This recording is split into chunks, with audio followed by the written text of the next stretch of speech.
एक बड़ी खबर आज बिहार से आई। बिहार में टीचर्स की भर्ती को लेकर जबरदस्त हंगामा हुआ। बिहार सरकार ने टीचर्स की भर्ती में बिहार के अलावा दूसरे राज्यों के लोगों को भी एग्जाम में शामिल होने की छूट दे दी। इसका विरोध हुआ। असल में बिहार सरकार ने इसी महीने शुरुआत में 1,70,000 टीचर्स की भर्ती के लिए नोटिफिकेशन जारी किया। उसके बाद बार बार इसके नियमों में बदलाव हुए। कल राज्य सरकार की तरफ से एक विज्ञापन जारी किया गया जिसमें बताया गया कि टीचर्स की भर्ती के एग्जाम में शामिल होने के लिए बिहार का मूल निवासी होने की शर्त हटा दी गई है। अब देश के सभी राज्यों के नौजवान बिहार में टीचर्स की भर्ती का एग्जाम दे सकते हैं। नीतीश कुमार की सरकार के इस फैसले से परीक्षा की तैयारी कर रहे बिहार के नौजवान बेहद नाराज हो गए और सरकार के खिलाफ प्रोटेस्ट की कॉल दे दी। बीजेपी ने भी सरकार के इस फैसले का विरोध किया तो बिहार के शिक्षा मंत्री चंद्रशेखर ने ऐसी बात कह दी जिससे लोगों का गुस्सा और बढ़ गया। चंद्रशेखर ने कहा, क्योंकि इससे पहले हुई भर्तियों में मैथ्स, साइंस और इंग्लिश के अच्छे टीचर नहीं मिल पा रहे थे, जगह खाली रह जाती थी, इसलिए इस बार दूसरे राज्यों के लोगों को भी एग्जाम में देने का मौका दिया गया। इससे टैलेंटेड स्टूडेंट्स भर्ती प्रक्रिया में शामिल होंगे। देश के विभिन्न राज्यों के जो टैलेंटेड छात्र हैं, बेरोजगार हैं, इसमें भाग लेंगे। हमारे लोगों के लिए एक समस्या जरूर है सामने कि साइंस में, खास करके मैथ में, केमिस्ट्री में, फिजिक्स में, अंग्रेजी में इस तरह के कॉम्पिटेंट छात्र बहुत नहीं मिल पाते हैं, सीट खाली रह जाती है।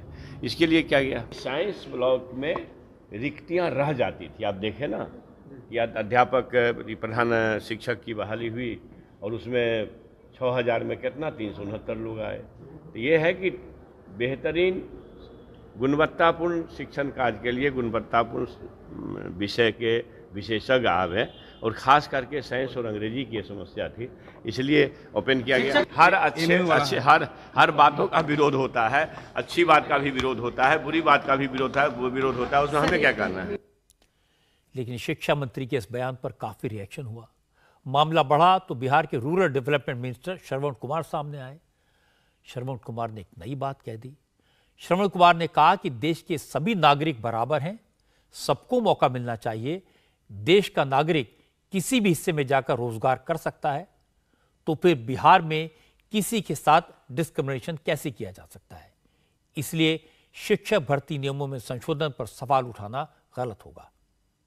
देश संविधान से चलता है, कानून से चलता है, और देश में एक ही नागरिकता होती है, वो भारत की नागरिकता होती है।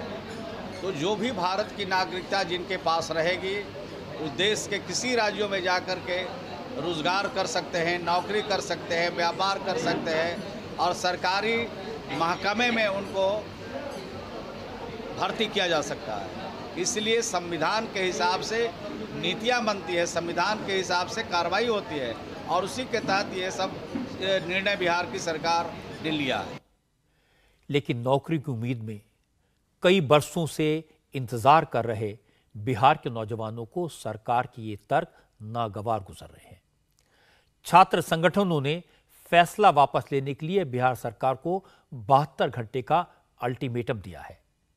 छात्र नेताओं का कहना है कि शिक्षा मंत्री एक तो बिहार के बच्चों के मौके छीन रहे हैं और दूसरी तरफ उनके टैलेंट पर, उनकी कुशलता पर सवाल उठा रहे हैं।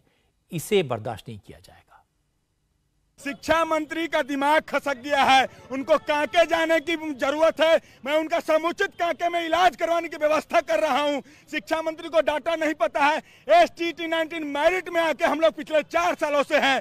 साइंस, गणित, मैथ, फिजिक्स सब जानते हैं, PhD किए हुए हैं, GRF है 2 बार। अब क्या चाहिए योग्यता? उनकी योग्यता खुद नहीं है, वो PhD है। बिहार के टीचर जाकर के कोटा में पढ़ा रहे हैं, बिहार के टीचर जाके दिल्ली के मुख्यालय में पढ़ाते हैं, और वो कहते हैं बिहार में टीचर ही नहीं है मैथ के। अरे आपका मानसिक संतुलन खराब हो गया। आप गरीब के बच्चों का हक मार रहे हैं। आप वो 4 सालों से इंतजार कर रहे थे नियुक्ति का, अब आप कह रहे हैं कि बिहार में टैलेंट नहीं है। तो टैलेंट नहीं था, 30 साल से आप लोग कर क्या रहे थे? 30 साल से आप लोग कर क्या रहे थे? बिहार के farmer deputy chief minister Sushil Modi ने भी कहा कि बिहार के लोगों का गुस्सा जायज है। अगर दूसरे राज्यों के बच्चे शिक्षक बनकर भर्ती के लिए बैठेंगे तो बिहार के बच्चों का क्या होगा? सुशील मोदी ने कहा कि हकीकत यह है कि नीतीश कुमार की सरकार की मंशा टीचर्स की भर्ती की है ही नहीं। सरकार चाहती है केस कोर्ट में चला जाए और भर्ती की प्रक्रिया लटक जाए। तो बिहारियों का अपमान है, ये बिहार का अपमान है। बिहार की प्रतिभा पूरे देश और दुनिया में जाकर परचम लहरा रही है। IIT कॉम्पीट कर रही है, IAS में जा रहे हैं बड़ी संख्या में। वहाँ क्या हिंदी, अंग्रेजी, फिजिक्स, केमिस्ट्री की आवश्यकता नहीं पड़ती है? शिक्षा मंत्री कह रहे हैं कि बिहार में लड़के नहीं मिल रहे थे अंग्रेजी में, फिजिक्स में, केमिस्ट्री में, इसलिए हमको बाहर के लड़कों को लाना पड़ रहा है। अभी तो परीक्षा हुई नहीं, उनको मालूम कैसे पड़ गया? ये तो मजाक हो रहा है, ये तो शिक्षा के साथ मजाक और ये बिहार का अपमान है। क्या वजह लगती है आपको? कुछ छात्र ये भी कह रहे हैं कि नीतीश कुमार चूंकि अब प्रधानमंत्री पद के उम्मीदवार की रेस में दिखाई दे रहे हैं, तो इसलिए वो चाह रहे हैं कि पूरे देश स्तर पर उनकी एक छवि। तो ये है, मुझे लगता है कि 11,000 करोड़ का अतिरिक्त व्यय पड़ेगा। सरकार के पास पैसा नहीं है और सरकार ने वायदा कर दिया, तभी तो वेतन देने के लिए पैसा नहीं भी जो वर्तमान शिक्षक है, तो ये 11,000 करोड़ कहाँ से लाएंगे? तो चाहते हैं कि मामला कोर्ट में फंस जाए, विवाद में फंस जाए, मामला रुक जाए ताकि नियुक्ति न करना पड़े। इसके अलावा तो कोई दूसरी बात मुझे समझ में नहीं आती है। बिहार सरकार की ये बात तो सही है कि देश के किसी भी हिस्से के नौजवानों को बिहार में रोजगार के मौके से वंचित नहीं किया जा सकता, लेकिन सवाल है क्या नीतीश कुमार को यह बात पहले से मालूम नहीं थी? उन्होंने बार बार नियमों में बदलाव क्यों किए? फिर दूसरे राज्यों के नौजवानों को भर्ती में शामिल करने के लिए अलग से विज्ञापन क्यों निकाला? इसके बाद भी सरकार अपनी बात छात्रों को सही तरीके से समझाने में विफल रही। उन्हें समझाने के बजाय शिक्षा मंत्री ने बिहार के बच्चों के टैलेंट पर ही सवाल उठा दिया। वो ये भूल गए कि जब इंजीनियरिंग के एग्जाम होते हैं, जब मेडिकल के एग्जाम होते हैं, जब IAS के लिए एग्जाम होते हैं, तो उसमें बिहार के स्टूडेंट्स जबरदस्त सफलता प्राप्त करते हैं। इसलिए उनकी टैलेंट पर सवाल उठाना ठीक नहीं है। इससे छात्रों का गुस्सा और बढ़ेगा। अब मामला ऐसा हो जाएगा कि छात्र संगठन सड़कों पर उतरेंगे, फिर सियासत होगी और सुशील मोदी की बात सही निकलेगी कि कोई कोर्ट चला जाएगा और भर्ती की प्रक्रिया लटक जाएगी। नुकसान किसका होगा? शिक्षा मंत्री का नहीं, रूरल डेवलपमेंट मंत्री का नहीं, बिहार के नौजवानों का होगा। इंडिया टीवी हर वक्त हर जगह डाउनलोड करने के लिए सर्च करें India TV news Google play store या ऐप स्टोर पर।